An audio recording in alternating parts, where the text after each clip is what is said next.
Tesoros del Ñelol.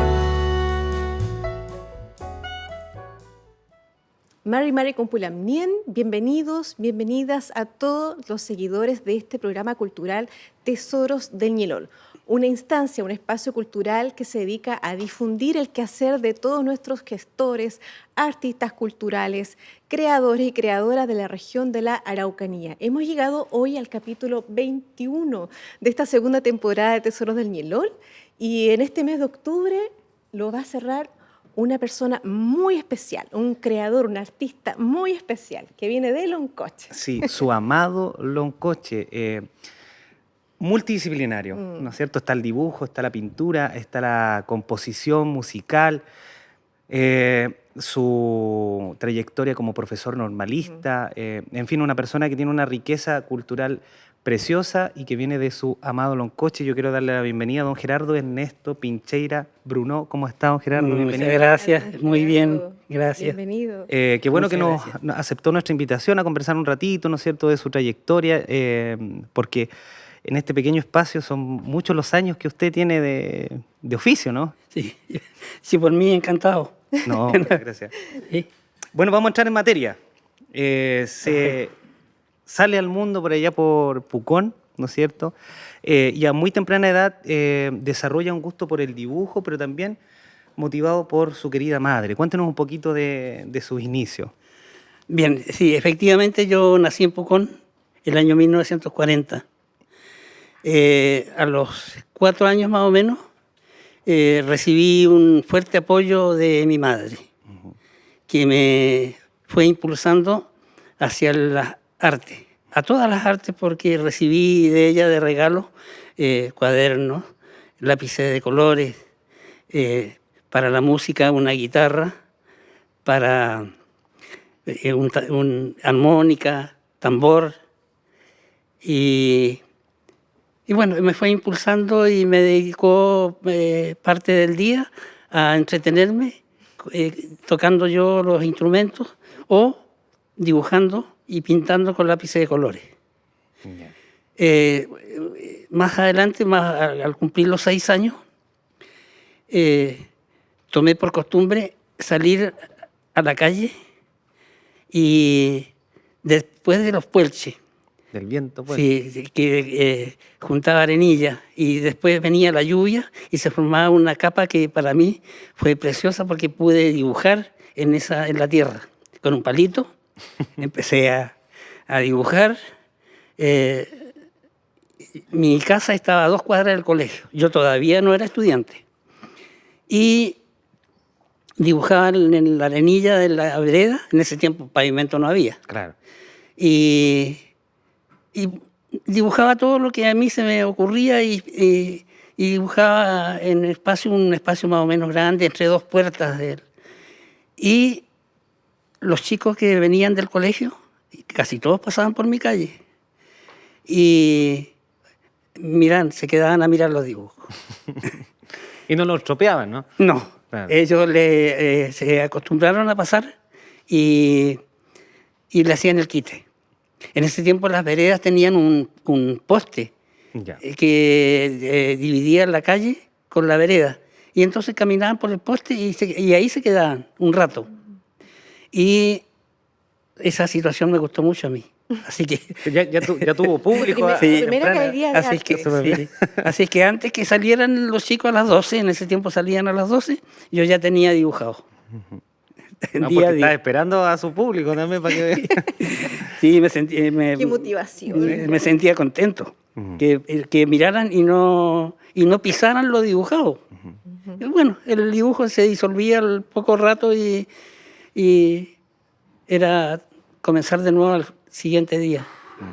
Ahora en este programa hemos visto mucho el apoyo de las mamás, de las madres hacia los artistas desde muy pequeños.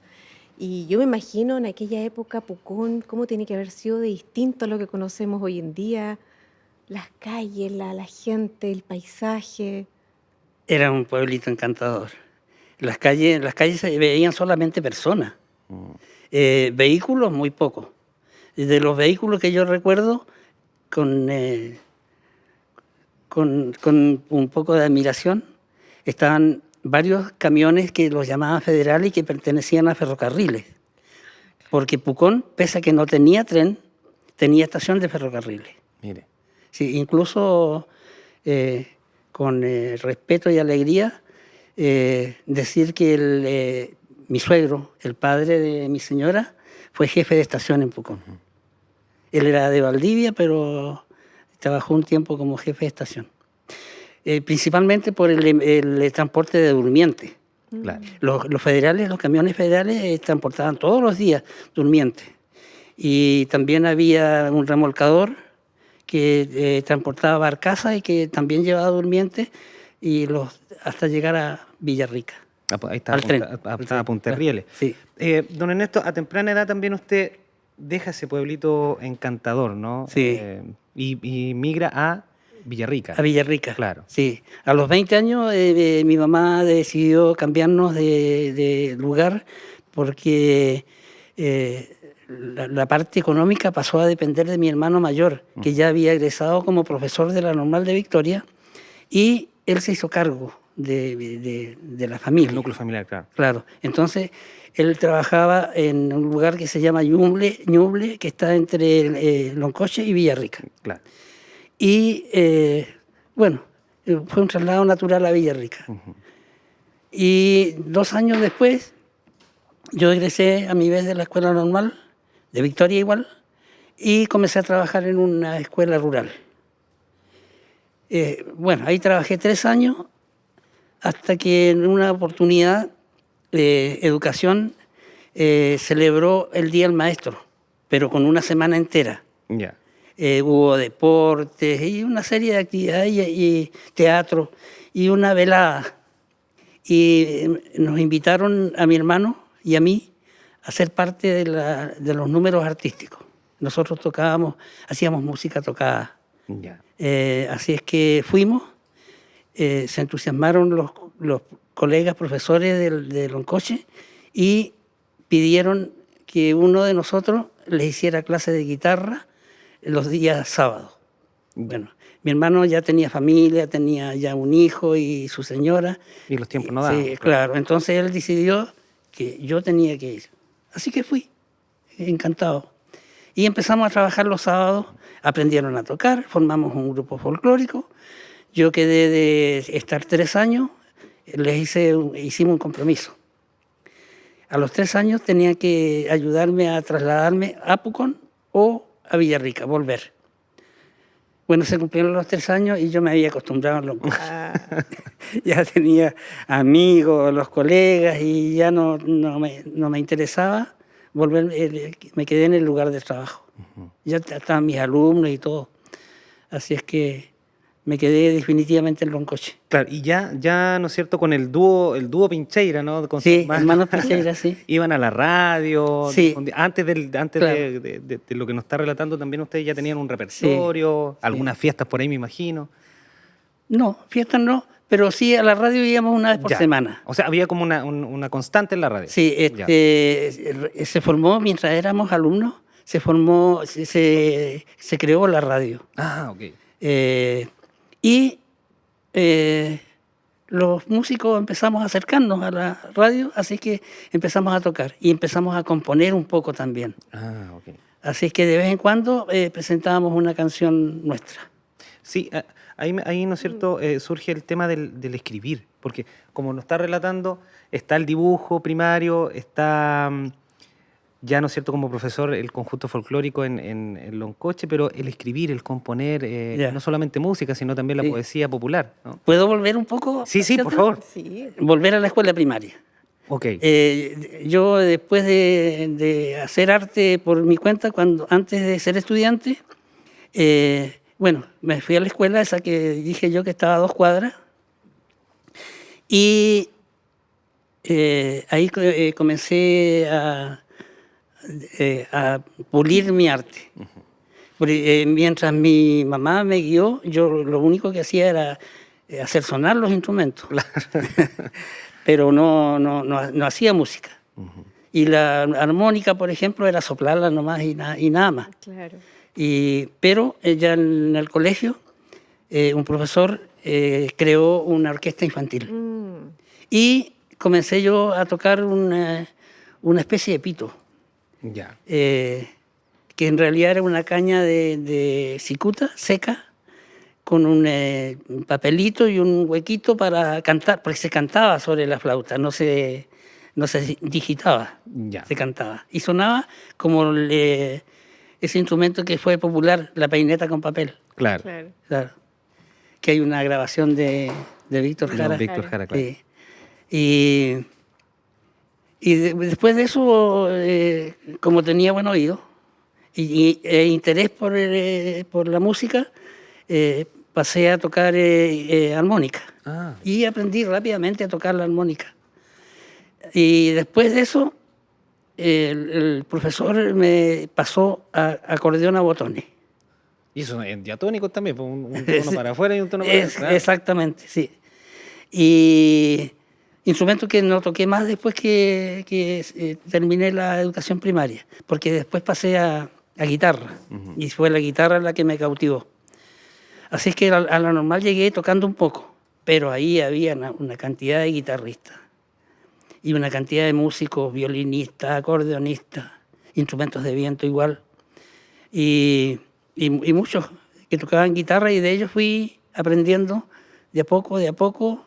Con mi hermano al final compramos un método de guitarra y empezamos a profundizar un poquito en la música.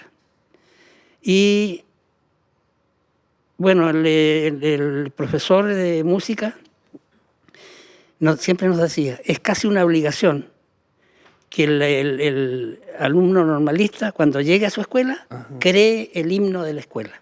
Ah,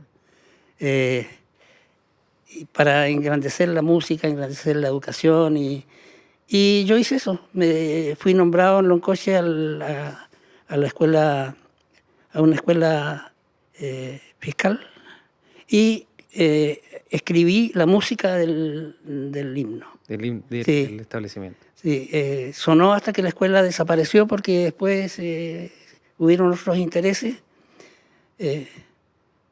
y quiero decirlo, relacionados con la dictadura, y la escuela nuestra pasó a ser liceo.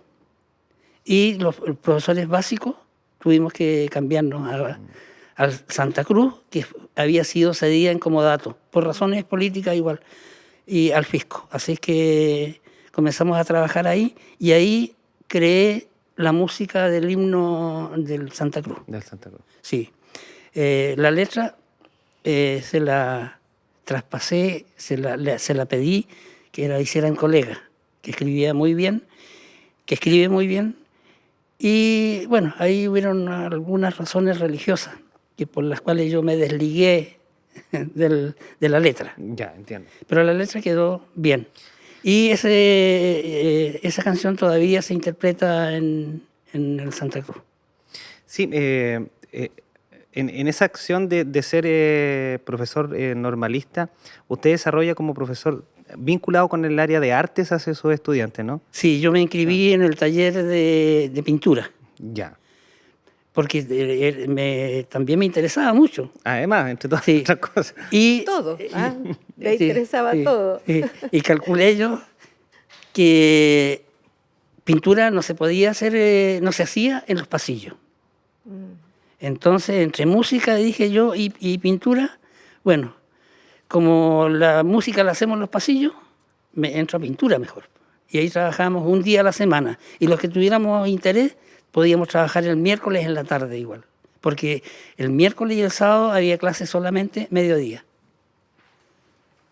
Así es que por ahí fui haciendo lo que me interesaba. Y la escritura igual. Tampoco formé parte del taller. Del taller en la Sí, formación. Sí, pero me aceptaban que yo participara cuando podía, sin estar inscrito. Entonces iba escribiendo y aprendiendo y haciendo que me gustara la literatura. Sí, Qué suerte. en ese espacio, y me voy a tomar el atrevimiento, no solamente un trocito porque es un poco extenso, pero hay un texto que dice Cantar para Víctor Jara, Sí. que es muy sentido, ¿no? Todo es frágil, voz dormida, voz ausente, cuando el canto muere sordo. Al oído de la gente, cuando a instancias de la muerte no sobrevive el cantor, todo es frágil.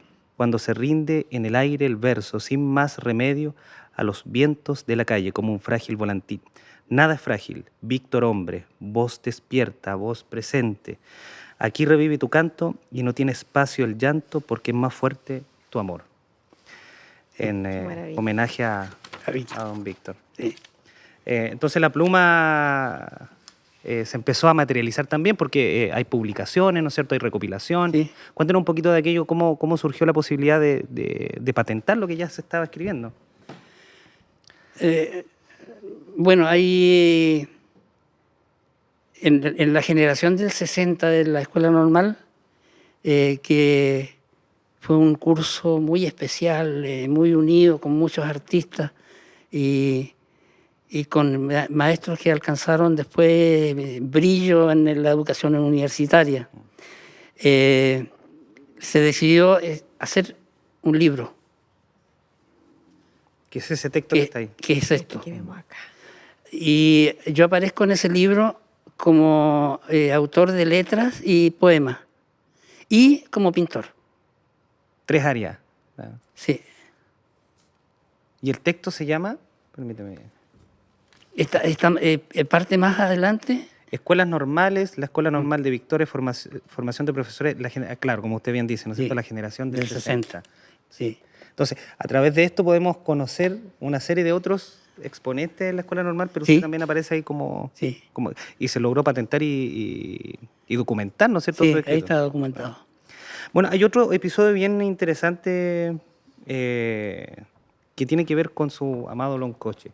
Antes de contar el episodio, ¿qué le pasa a usted con Loncoche, con la comuna, con su gente? Bueno, yo me acostumbré a Loncoche rápidamente. Trabajé en un anexo de la escuela número 21, que ya no existe. Esa escuela estaba ubicada en un barrio que se llama Población Alarcón, que bueno, con el tiempo ha ido mejorando, pero en esa época era muy pobre. Era pobre la arquitectura y eran pobres las familias. Y yo las veía a diario. Veía, por ejemplo, que pasaba el jefe del hogar con una carretilla, con una carretita de mano, llevando un poco de ramas, de leños para subsistir al invierno y cocinar los alimentos. Y era frecuente. Yo tuve la oportunidad de verlos claramente, sobre todo el día sábado. Y esas personas trabajaban duramente. En ese tiempo habían industrias en Loncoche. Trabajaban duramente toda la semana y el sábado se dedicaban a la casa, a llevar leños, y a veces también iba la señora y iban los niños.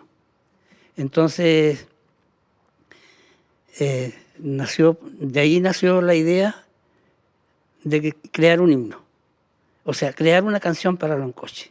Y yo la quise hacer como himno, le puse 4 cuartos a la primera parte, 2 cuartos al coro, y quedó una canción no militar, pero marcha.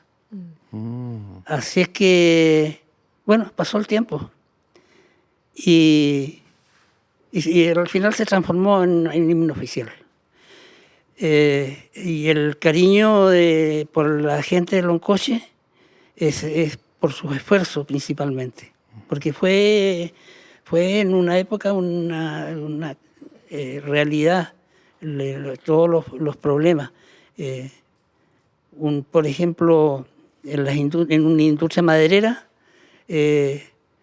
sentí la muerte de un exalumno que murió atrapado por las correas de una máquina, y a veces el esfuerzo cuesta la vida. Y bueno, es para empezar a querer a la gente que está cerca y que lo rodea, y que a través de la educación de esa época el profesor era admitido, querido y respetado, cosa que no es tan real ahora. Claro, ahora, bueno, Sí. han cambiado muchas cosas. Yo lo que siento de su relato, don Gerardo, es cómo de alguna forma el arte, el amor, la generosidad han atravesado su vida, porque primero seguido desde el cariño de su mamá, ¿cierto? Incorporándolo, su primera maestra de arte Sí. parece que fue su mamá. Luego la oportunidad de poder desarrollar todas esas facilidades que usted tenía con distintas disciplinas artísticas en los distintos colegios, apoyados también por profesores. Los profesores estaban muy atentos a ese potencial que Sí. tenían los niños.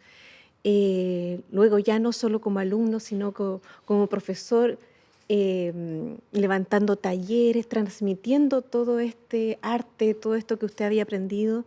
Y llega la sensibilidad de conectarse con un territorio como Loncoche, con su gente, con sus paisajes, con la vida también tan modesta, tan sacrificada que usted que vio por ahí con sus ojos, y levantando esta melodía, estas palabras que, como usted dice, no eran necesariamente militares, sino que eran más bien humanas, apelar a eso, al sentido humano. Maravilloso lo que he podido escuchar Muchas de gracias. su relato. Un Sí, hombre muy gracias. sensible, muy sensible.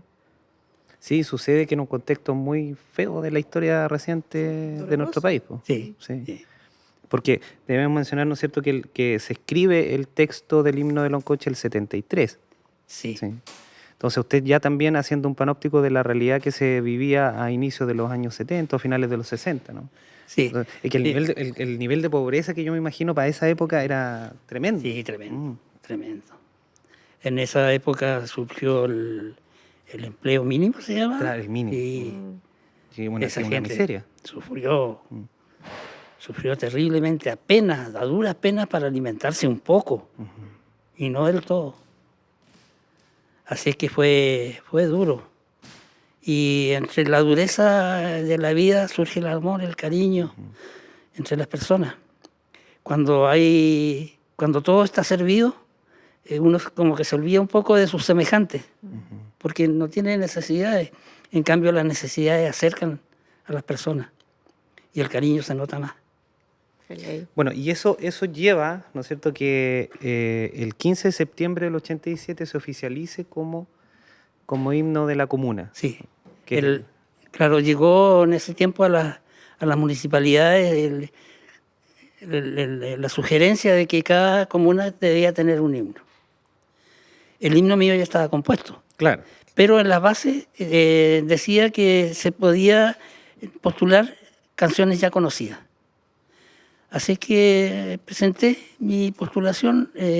Habían varios que escribieron, incluso de otros lugares, pero la canción mía ganó el concurso y bueno, hubo algunos reparos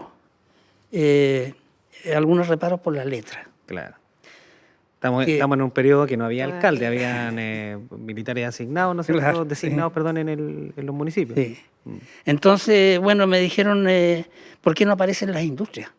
Porque Loncoche era famoso por dos industrias, la Loncoleche y las industrias Fulcade, que le daban trabajo a un montón de personas. Y no hablaba yo de ninguna industria.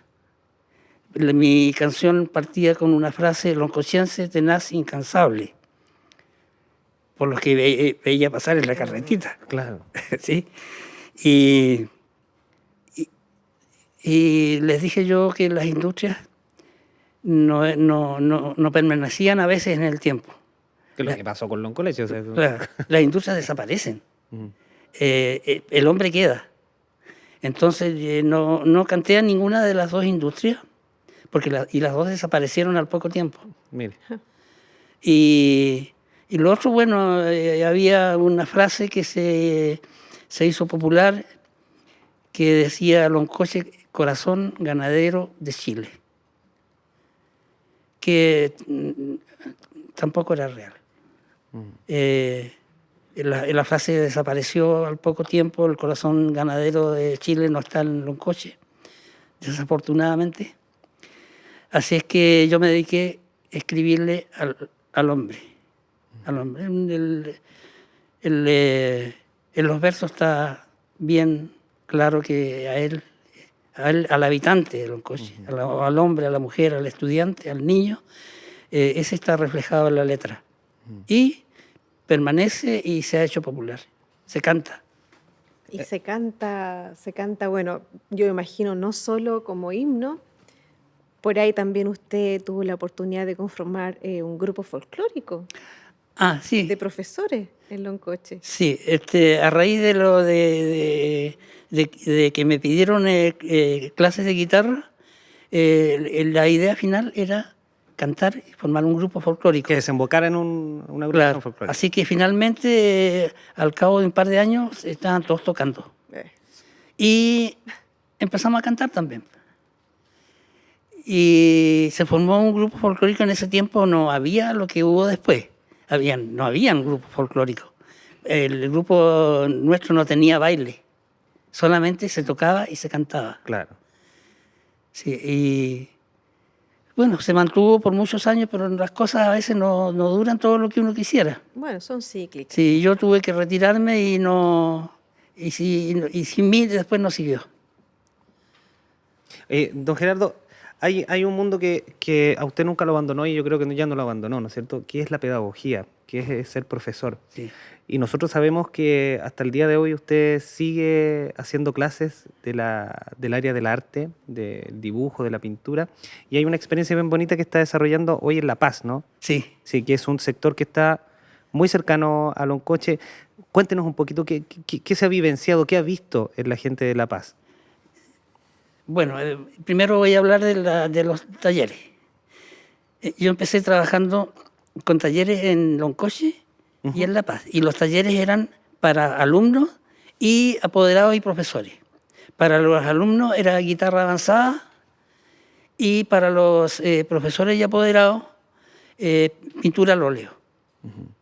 Y eso en todos los colegios, o sea, en un liceo y en las escuelas básicas. Después que jubilé, eso fue por ahí por el 2007. Yo me jubilé en el 2006. Y hasta el día de hoy, bueno, guitarra dejé de hacer por razones de salud.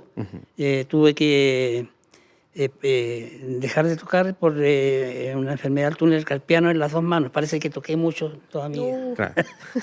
Y dejé las clases de guitarra, pero seguí con las de pintura. La de pintura.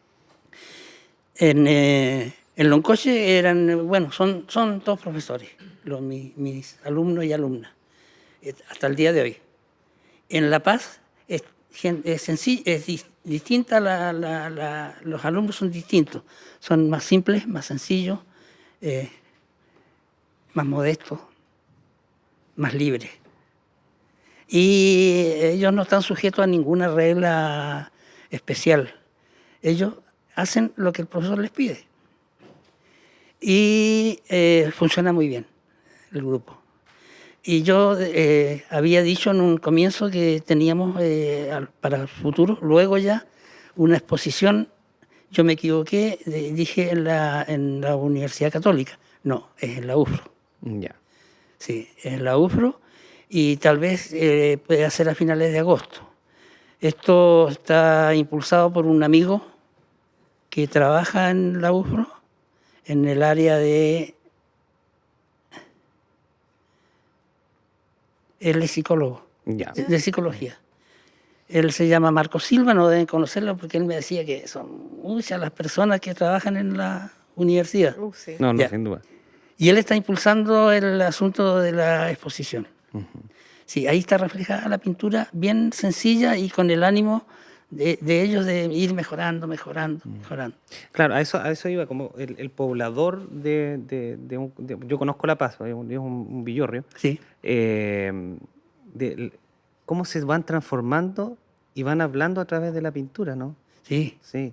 Entonces, esa mirada del hombre y la mujer tan común y sencilla como nosotros, ¿no? eso. Hay una frase bien bonita que tiene usted: dejar a la gente pintando, dejar a la gente sencilla como uno, ¿no? O sea, que el legado Sí, siga su camino. sí. Bueno, yo pienso que es bueno dejar un rastro, dejar una un huella, legado. un legado y que las personas que lo sucedan a uno sigan haciendo lo que uno hizo. ¿Qué le, Así es. qué le sucede con el loncoche de hoy? Bueno, a loncoche yo le tengo el mismo cariño. A mí el loncoche es una cosa especial. Yo veo a loncoche más como pintor, ¿Cómo sería eso? porque resulta que loncoche es de una geografía muy quebrada, muy irregular, lo que no es bueno para la agricultura, pero es muy buena para el artista que ve con ojos de artista el paisaje. Lo encuentro realmente increíble. En el himno está también representado el paisaje loncochense.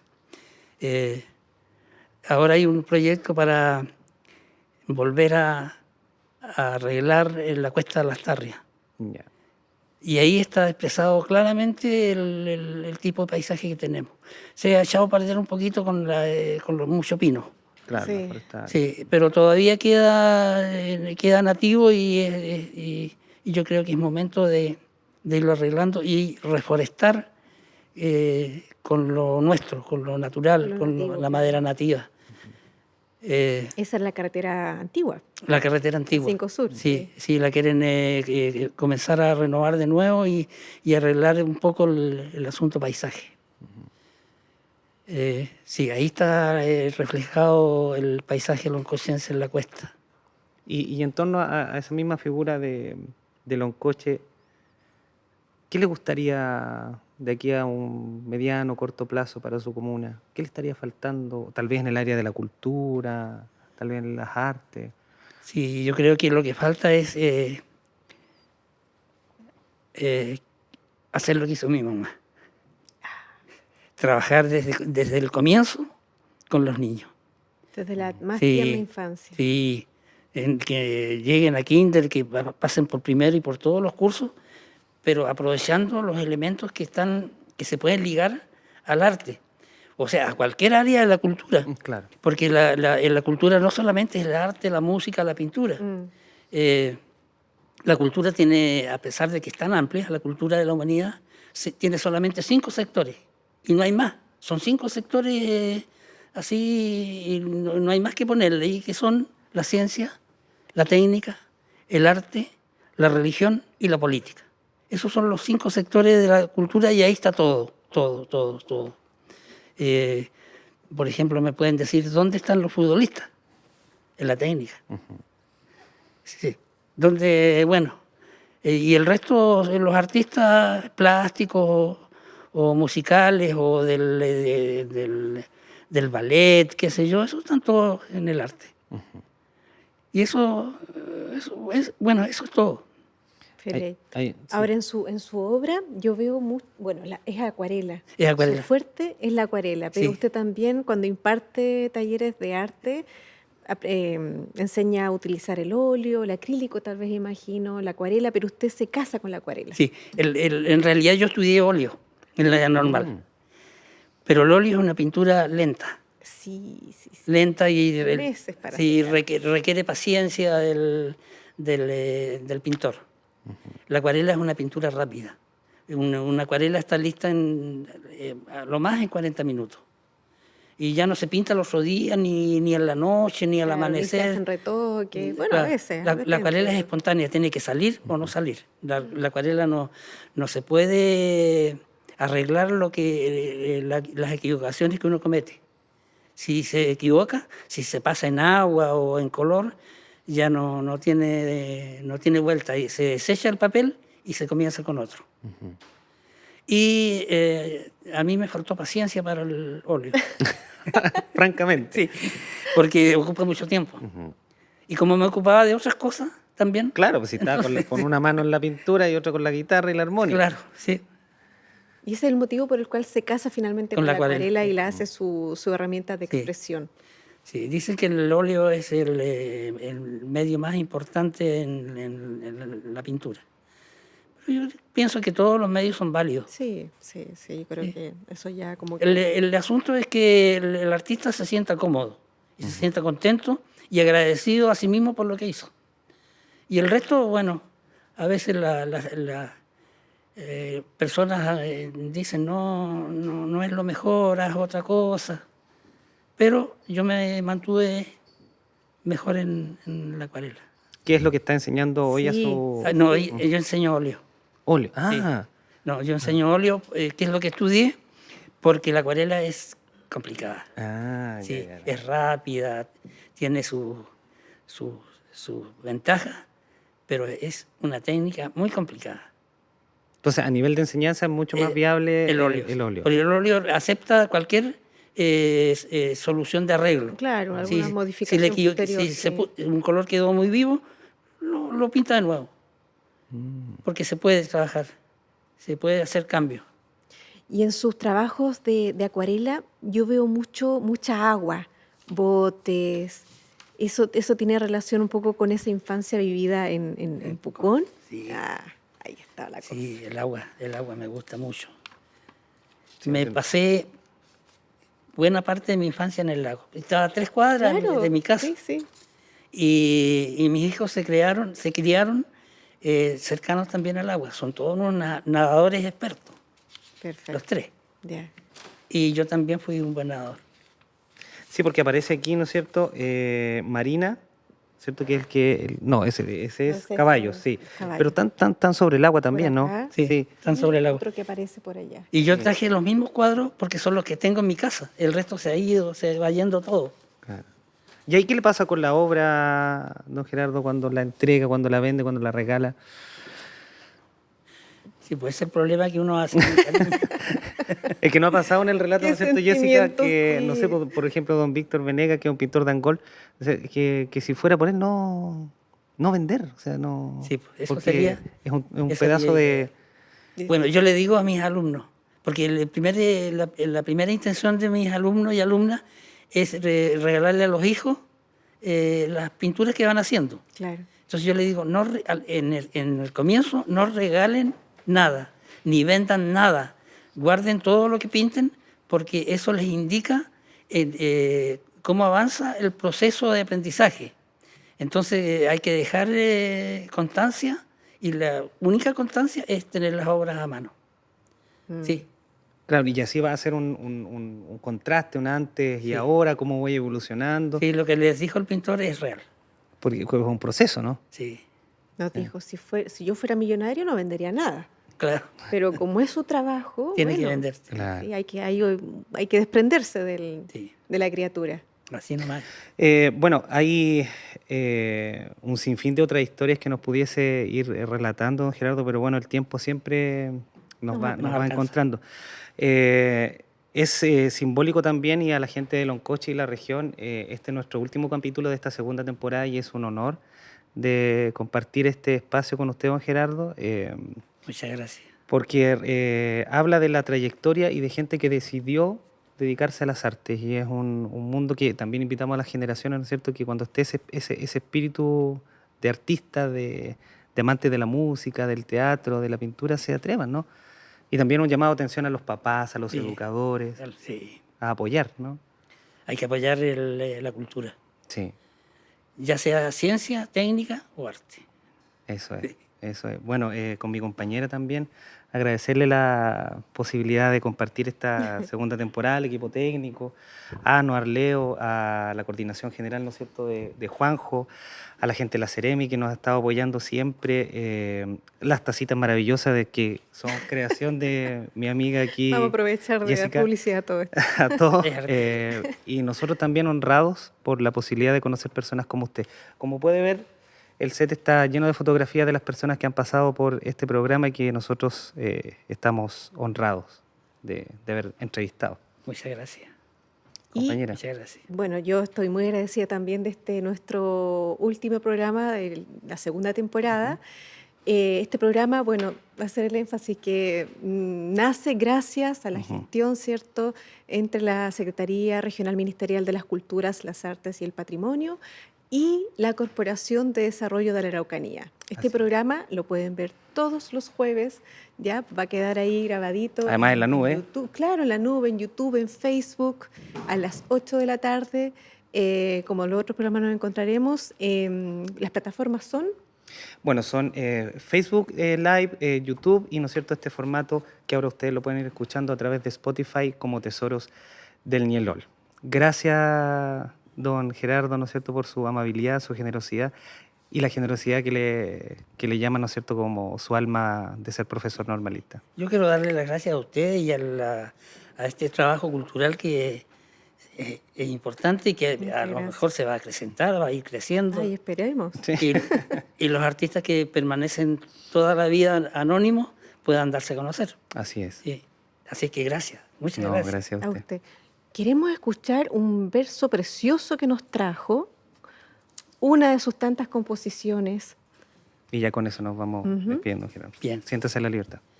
Tengo un poema que escribí ya hace algunos años que titulamos Tiempos Viejos. Dice: esta tierra es un portento, los más antiguos decían. El pellín libre crecía, el lingue, el radal, la luma. Allá en la espesura el puma, los ojos carbón ardiendo, y por la trocha avanzando los vagones con durmiente, siguiendo el agua corriente de tanta lluvia caída, porque es cosa conocida como llueve aquí en el monte. Gracias. Maravilloso, maravilloso. Muchas gracias, don Gerardo. Gracias. Y a ver si nos vemos la próxima temporada, amigos, amigas. Este ha sido sus servidores, Christopher Villalobos, Jessica Montemán. Jessica Huentemán. Y a todo el equipo técnico. Muchas gracias y hasta la próxima. Peucayal. Creo que ya.